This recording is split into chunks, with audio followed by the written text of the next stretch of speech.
आहे ना? मुलाने खूप सारे उत्तर दिली. काही म्हणाले गुरुजी, गुरुजी आपण आकाश पाहू शकतो पण हात नाही लावू शकत. काही म्हणाले गुरुजी आपण सूर्य पाहू शकतो पण हात नाही लावू शकत. पण त्या स्वर्गाच्या बाहेर बसून शिकत असलेल्या एका विद्यार्थ्यांनी घाबरलेल्या डोळ्यांनी पाण्याने भरलेल्या माठाकडे पाहिले आणि म्हणाला, गुरुजी मी तहान लागून मरून जरी गेलो तरी मी या पाण्याने भरलेल्या माठाला हात नाही लावू शकत. कारण मी एका शूद्र जातीचा होतो आणि हाच तो शूद्र जातीचा विद्यार्थी. दुसरं कोणी नसून भारतीय संविधानाचे निर्माते डॉक्टर बाबासाहेब आंबेडकर होते. आज आपण शाळांमध्ये पाहतो की आपण आज 75 वर्षानंतर शाळा सुद्धा तीच आहे, प्रश्न सुद्धा तोच आहे, पाणी सुद्धा तेच आहे. पण जर काही बदलले आहे तर ते म्हणजे कोणत्याही जाती धर्माचा विद्यार्थी असो तो शाळेत बसू शकतो, खेळू शकतो, शिकू शकतो, पाणी सुद्धा पिऊ शकतो. एवढंच नाही तर देशाच्या सर्वोच्च पदी बसून एक आदिवासी महिला राष्ट्रपती होऊन देशाला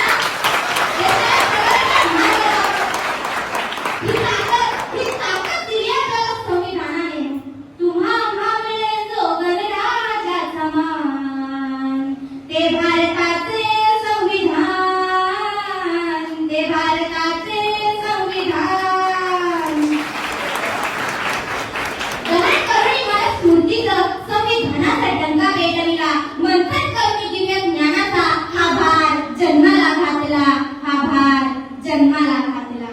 पंजाब, सिंध, गुजरात, मराठा, हिमगंगा ते अरबी सागरा, भारतभूमी लेकरांचा, विविधतेतल्या ऐक्याचा, तुम्हा मिळे जो गणराज्याचा मान, ते भारताचे संविधान, ते भारताचे संविधान. लग्न झालं 2 भावांना एकत्र राहणं कठीण जातं, पण 28 राज्य, 7 धर्म, 7,500 जाती, 45 कोटी कुटुंब, 136 कोटी लोकसंख्या आणि हजारो संस्कृती आणि पंथांना एकत्र धरून बांधून ठेवते ती एकच गोष्ट आहे, ती म्हणजे संविधान.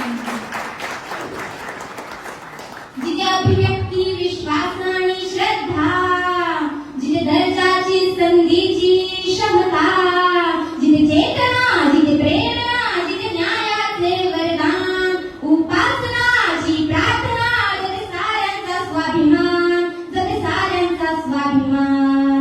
तुम्हा मिळे जो गणराज्याचा मान, ते भारताचे संविधान, ते भारताचे